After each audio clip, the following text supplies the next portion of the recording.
Flop అయిపోయింది. యాక్చువల్‌గా నిన్న 12:30కి మొన్న నైట్ వేశాను. కానీ పొడిచి చంపేసి 2 తర్వాత చంపేసింది. అది అసలు కోతులు అంత తెలియగలవో తెలుసా అండి మనుషుల కంటే ఎక్కువ. ఎందుకంటే కోతి నుంచే కదా మనిషి వచ్చింది. అయితే అది మా కోడి ఎర్ర కోడి పైకి పెట్టాను. అంటే రూమ్ లాగా దాంట్లో పెట్టకుండా ఊరికి పైన పొదుగుతూ అక్కడికి వచ్చి కూర్చొని అక్కడ గుడ్డు పెట్టింది అదే ప్లేస్ కూర్చొని. అది ఒక వేస్ట్ అయినా కూలర్ అంటే పాటలను తీసేసి ఓన్లీ పైన ఫ్రేమ్ మాత్రమే ఆ ఫ్రేమ్లో గుడ్లు పెట్టింది, అక్కడే పొదుగుతుంది. అయితే కోడిని వచ్చి కోతి తాకెత్తి చూసి కింద గుడ్లుంటే తీసుకెళ్ళిపోయింది నల్లకోడి. అలాగే దీన్ని కూడా పైకి ఎత్తితే గుడ్లు అనుకొని బంతులు ఉన్నాయి కదా, ఆ బంతి తీసి చూస్తుంది కోతి. చూసి మళ్ళీ యాస్టిజ్గా కోడి కిందే పెట్టేస్తుంది. కోడి గుడ్లు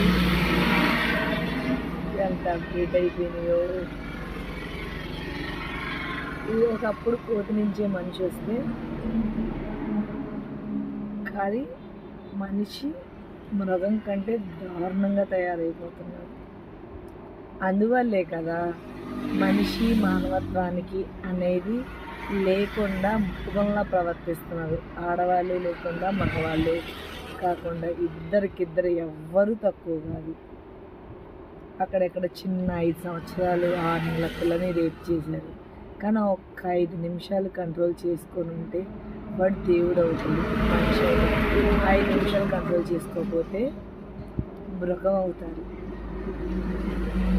చిన్న పిల్ల ఒక్క క్షణం ఆ పిల్లలో తన బిడ్డ కానీ తన చెల్లి కానీ తన అక్క కానీ చూసుకునే ఆలోచన కలిగితే ఇంత విపరీతమైన వరదలు ఉండవు, ఇంత పాపం పండిపోయి భూకంపాలు ఉండవు. మనుషులు కొట్టుకుంటూ తిండికి కూడా గింజకు కూడా కరువు అయ్యే దరిద్రాన్ని వెళ్ళబోయారు. ఏం చేసుకుంటారు? ఎవరు తీసుకున్న గోతుల్లో వాడు పడిగరు. నేను మొన్న వీడియో తీశాను, ఒకటి చూశాను. ఒక ఆయన గొయ్యి వేస్తున్నాడు. తీస్తుంటే గొయ్యి తీస్తుంటే ఇంకొకటి పాత పెట్టడానికి, ఈలోపు దానికంటే ముందు ఇంకొకడు గొయ్యి తీస్తున్నాడు, ఈ గొయ్యి పొడుస్తున్నాడు. మళ్ళీ వాడికంటే ఇంకొకడు గొయ్యి తీస్తున్నాడు, ఈ గొయ్యి పొడుస్తున్నాడు. ఏంటి చివరాఖరికి 3 గోతులు అయితే 3 గోతులో పడతారు.